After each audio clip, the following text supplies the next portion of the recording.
Hey guys, I'm back again to discuss some more Assassin's Creed Shadows uh, drama and controversy and such. So, something I didn't really talk about last video um, is the pricing of it. Because I've seen a lot of people like do the drama included with like the characters and the setting and all that. And then they also do another half of the pricing and whatnot. And I think the most problematic thing about this whole thing is the pricing with Ubisoft and their business practices.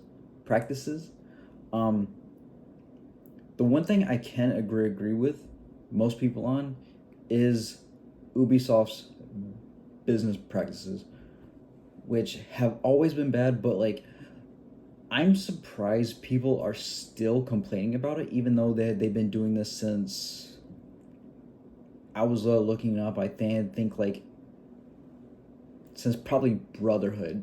I think that they had a normal edition of Brotherhood and then a deluxe edition of Brotherhood, and then I went looking into after Brotherhood. Uh, I saw this other YouTuber going a whole ass tangent about having locked content behind the season pass and that, but the only locked content is like one quest, and they've been doing this for the past 10 years with like Assassin's Creed, starting with Assassin's Creed 3, because like I looked that up, and do I still have it? Um, Shit, I don't remember what it was called, but like they did have one quest that was like a pre-order or something, whatever quest. But anyways, like I will say this, that like when it comes to Ubisoft and their business practices, Ubisoft's best customer is their dumbest customer, and that's the whole thing that like people are like pissed off about. And I don't think that like people need to be complaining about Ubisoft so much as where they need to educate their like buyers, consumers, and all that. Because I've been playing Assassin's Creed ever since the very first game. I've literally played every mainline game. Um there's only two I didn't get.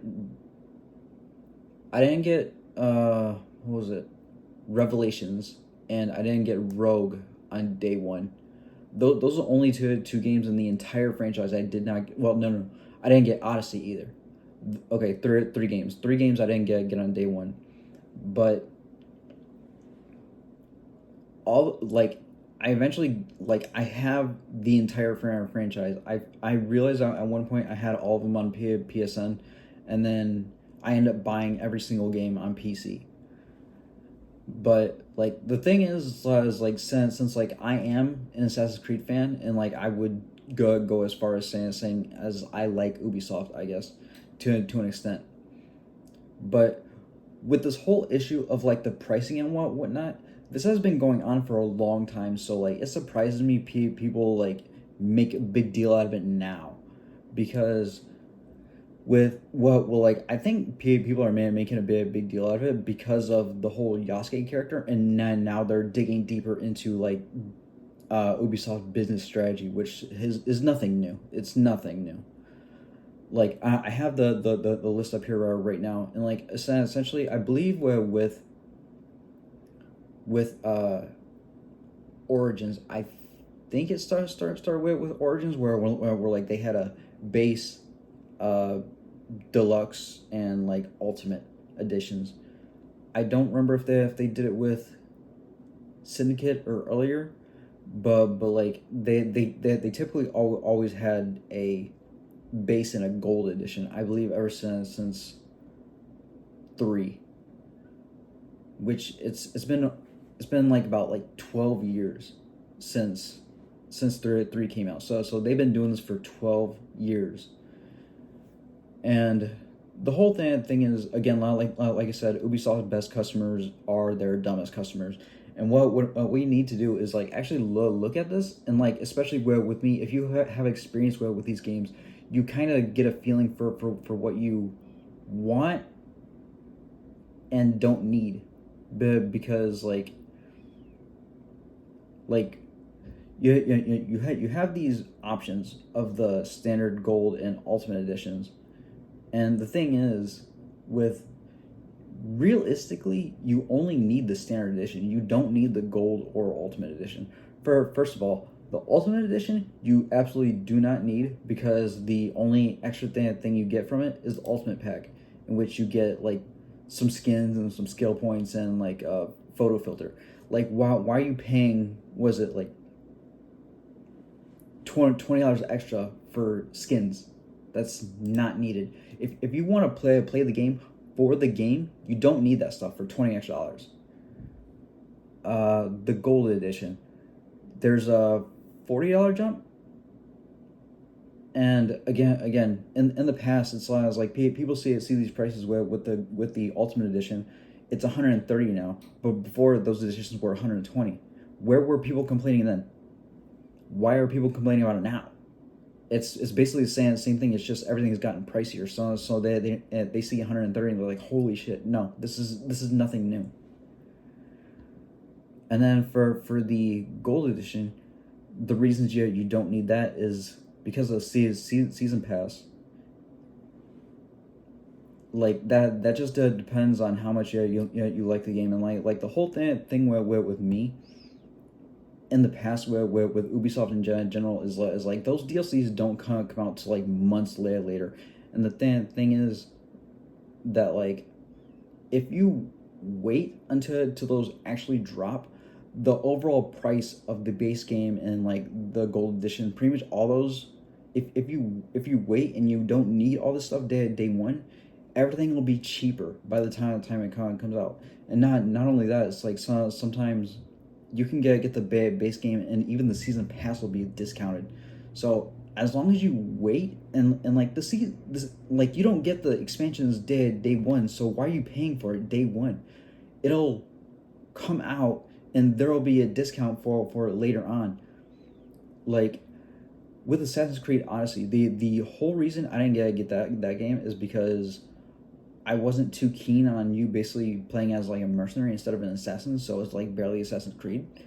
And the one thing I could have justified it for is that like in the gold edition you get Assassin's Creed 3 remastered, as well as Assassin's Creed 3 Liberation remastered. So there was very good value in that. I waited about like a year, and I think I got the gold edition for like $30. So, and the expansions were kind of worth it too. But all in all, for me, I don't really see DLC as worth it unless you really enjoy the game. In which case, it's like just get the standard edition and like play through it. If you like the game, then maybe invest more into the season pass. But even then, it's like it's 2 expansions, and each one will be like $20. So the season pass is $40, like combining the two into like one purchase. And I'm pretty sure by the time they launch, or like not too long after they launch, it'll be discounted by some amount. And also, typically with Ubisoft games, I think about after a month or two, like they end up being discounted by at least like 10%. So there's no rush into getting this day one if you're not a fan. Especially since like most people I'm seeing complain about this are not like Assassin's Creed or Ubisoft fans. A lot of people stop playing the Assassin's Creed series after Black Flag. That I'm finding out. And again, for me, I am an Assassin's Creed fan. I played literally every game in the mainline series. But again, the whole thing about their pricing strategy is because their best customers are the dumbest customers. Don't complain about Ubisoft and their pricing strategy. Educate the consumers on what they should and should not buy. That's the real issue here. Educate people, and don't let them waste their money. or like try to convince them to not waste their money, but because like this is Ubisoft greed to an extent, but like at the same time you got dumb people that just see all this content and it's like, oh, I need to get this version if I want to experience everything. It's like, no, you can wait, because all this stuff is like oh, I'm gonna change my outfit from white to red for $20. Is that worth it? No. And they also have this other version, well, this option that's day one with Ubisoft Plus. Ubisoft Plus, I would say is worth it if people aren't stupid already and have just gotten this and so I was like, oh, I'll get this now, and like I'll have it on day one. So like you're paying like, what was it, May, June, July, August, September, October, November. 2 times 6, that's $120. So I was like, you're paying. They got you on the hook for $120 if you ended up like getting that now and waiting till then. If you wait until like November to get it, and it's like if by chance you happen to beat the game in within a month, then you only like used up like $20 for the game. And the only other way Ubisoft Plus is worth it is if like there's games within their service that you like and you actually want to play. Other than that, Ubisoft Plus is like not worth it. And aside from their pricing and business strategy and whatnot, the other thing I kind of want to complain about how others are kind of complaining so much about, or lack thereof, is that everyone's has an issue with Yasuke as a character. And the thing is that like that is a real character in history, and people are complaining about Assassin's Creed being historically accurate. My thing is, how has Assassin's Creed been historically accurate? Like, it's never been 100% historically accurate. Like, how are all these people dying by, like, one assassin in every game? And I remember back for Assassin's Creed 2, I was very heavily invested in that game bit because I found Italy fascinating and I found the characters fascinating. I remember the scene when you, or in actually Brotherhood, when you were going to kill, I believe, I think you were going after Rodrigo, but there's a scene where like Rodrigo and Cesare have a little fight, and Cesare ends up killing Rodrigo. And I actually went online and like looked it up if Cesare actually did kill Rodrigo, and it's like that's not how it actually happened. So it's like Assassin's Creed is not historically accurate 100%. So I don't see why people are complaining about this so much, especially with the recent games. It's really gone off the rails into like fictional territory, like heavily fictional, because in Origins, like there's parts where you're fighting Anubis in the desert. There's a part where like you're fighting a giant snake. And it's like when were those real? I remember in Odyssey that there's a quest where you end up like going underground to fight a Minotaur. It's like, so if Assassin's Creed is 100% historically accurate, then archaeologists should have been finding like Minotaur skeletons all around the world, right? Or at least in Greece. It's like, no. But everyone's complaining about a black character in Japan. This black character was actually in Japan at that time, but everyone's up in arms about it, and they also kind of complain about him being a samurai versus a retainer versus a swords bearer versus Nobunaga's pet, which is fucking crazy to me. And so I was like, from everything I've gathered, like there's not much of a difference between a retainer and a samurai besides like the title. And it's like if you see some, I was playing Samurai Warriors 5 earlier today, and it's like I'm seeing the dialogue person. It's like, this person's a samurai of this or this guy's a retainer of this person. This guy's a retainer of this person. This guy's a retainer of that person. Like, if you're, it's like if you're wearing armor at that time, it's looks like samurai armor.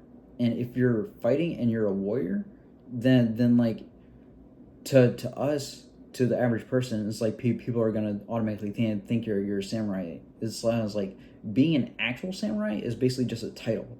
It's like a retainer is a title, samurai is a title, and it's just a title. It's like if there's someone that like doesn't know you, then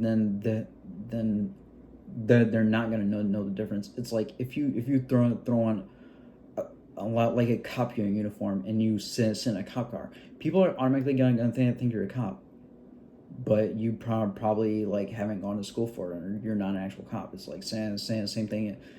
It's like putting on this disguise for anything. It's like you can appear as something, but you're not actually that thing in title. And that also brings me to my other point of like, people are complaining so much about Yasuke, but what about Naoe? Whereas like, I kind of find it weird how in Ubisoft video they keep on referring Shinobi. Technically, if you want to get technical about everything being historically accurate, technically she's a kunoichi, which is a female ninja, female shinobi. Of course, ninja is also just a recent term. I think since like the 1960s, 1970s, something like that. But shinobi is the male version of a ninja, and kunoichi is the female version of a ninja. And they also had two different like jobs of like what they were doing in their positions.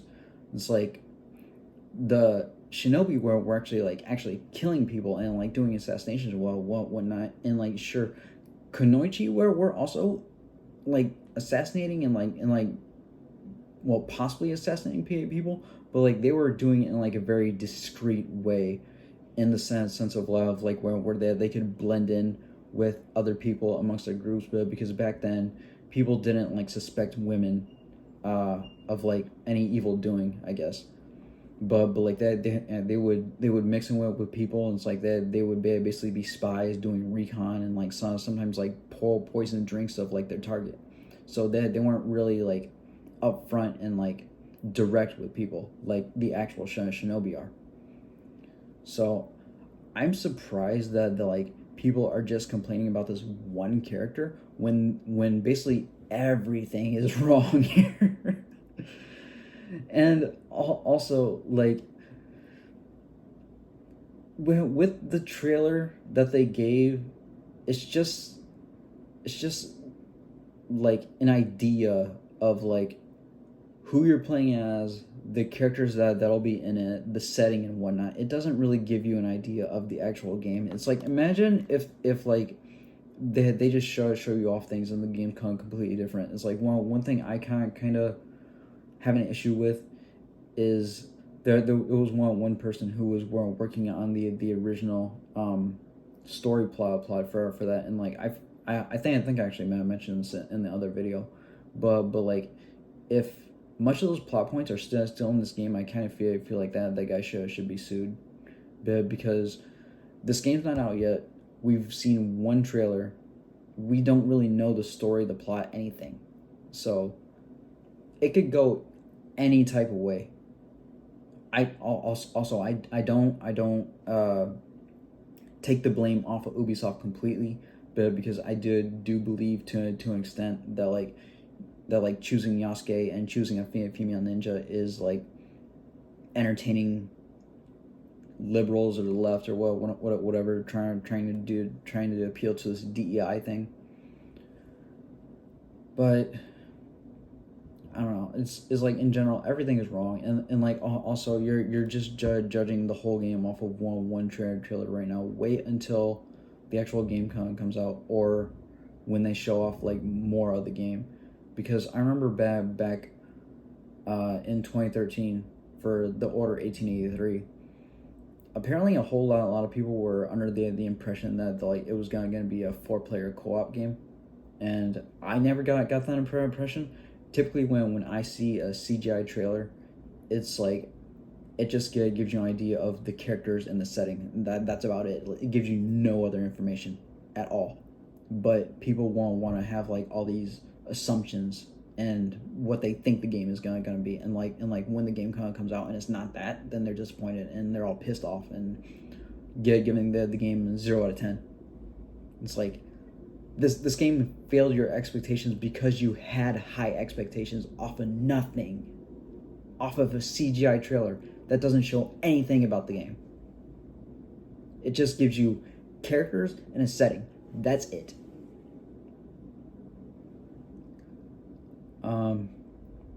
But yeah, all this drama is like completely crazy, and the way I'm defending the character and Ubisoft, I feel pretty bad about like my stance on it, because like I feel like I'm coming off as a leftist, which I don't like. I don't agree with a lot of leftist ideology, but like I think using Yasuke as a character is fair, and especially since like the whole game's basically fictional.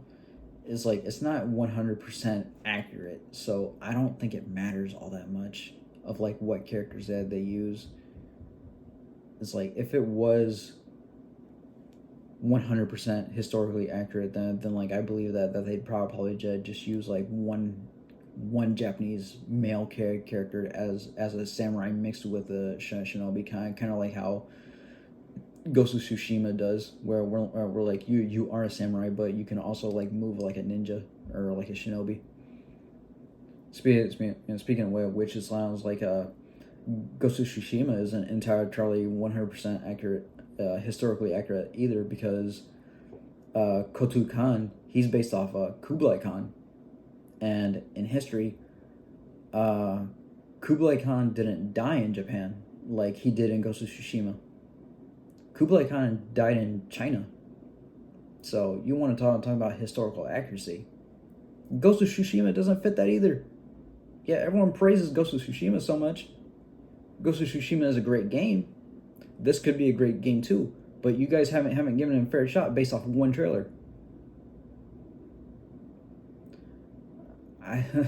All this drama is like ridiculous. We're really nitpicking and splitting hairs and all this over like what to be mad at.